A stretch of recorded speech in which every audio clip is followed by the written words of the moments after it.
बुधवार गणेश जी के वार, उनके नाम। आज अपन एक ही टाइम खाएंगे, शाम को खा लेना, कोई दिक्कत नहीं।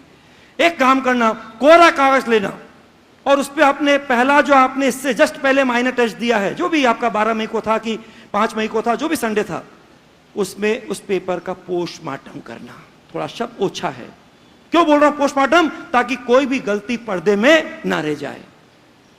जो क्वेश्चन जिस कारण से गलत हुआ है उस कोरे कागज पर उसको पॉजिटिव करके लिखना।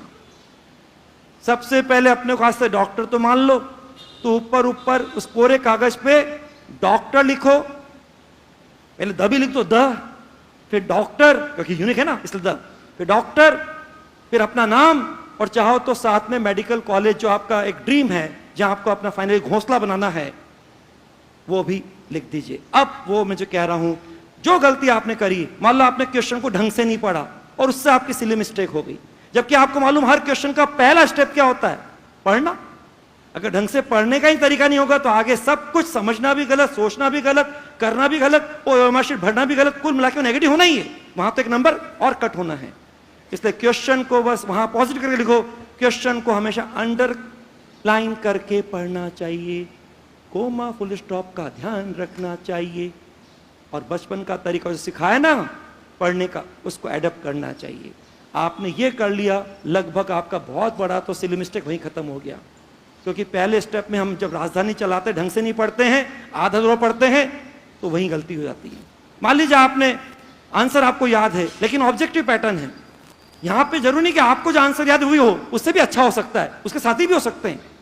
तो अगर आपने जल्दबाजी मेमोरी बेस पर आंसर टिक कर दिया और उससे आपका गलत हो गया और घर जाके रूम पे आपको मालूम पड़ा, अरे यार ये तो बोथ ऑफ देम है, अरे यार ये तो ऑल ऑफ देम है, तो वहां पे लिखना क्या पूछा है, पॉजिटिव करके लिख रहे हैं ताकि पढ़ने में हमेशा पॉजिटिव इंप्रेशन भी क्या हो, पॉजिटिव। क्या पूछा है इसका ध्यान रखकर सारे ऑप्शंस को एनालिसिस करना चाहिए। इस लाइन में बहुत बड़ी बात छुपी है। आप ऑब्जेक्टिव पैटर्न का मतलब है उसको समझ गए।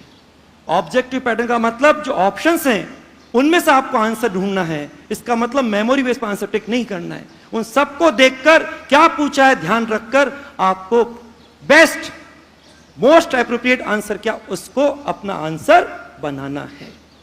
राइट, आगे बात समझ में। दो तो सबसे बड़ी वो बात हो गई जहां पे हमारा क्वेश्चन कोई न्यूमेरिकल नहीं है, और बायो में आपके न्यूमेरिकल बहुत कम होते हैं, और बायो में आपका वेटेज आधा है, 360 आउट ऑफ 360 आने चाहिए बायो में, तो 50% तो जूलॉजी बॉटनी का वेटेज है। इसलिए आज से ही कर लो कि बायो में मेमोरी बेस पे कभी आंसर टिक नहीं करना। हार्डली 15-20 सेकेंड, मैक्सिमम 30 सेकेंड और लगेंगे ज्यादा से ज्यादा, लेकिन एक बार में आप वहीं चेक कर लोगे कि आंसर बोथ ऑफ देम है कि ऑल ऑफ देम है, या सबसे अच्छा मोस्ट एप्रोप्रिएट आंसर कौन सा है। ठीक है, ये दो मैंने आपको बोल दिया।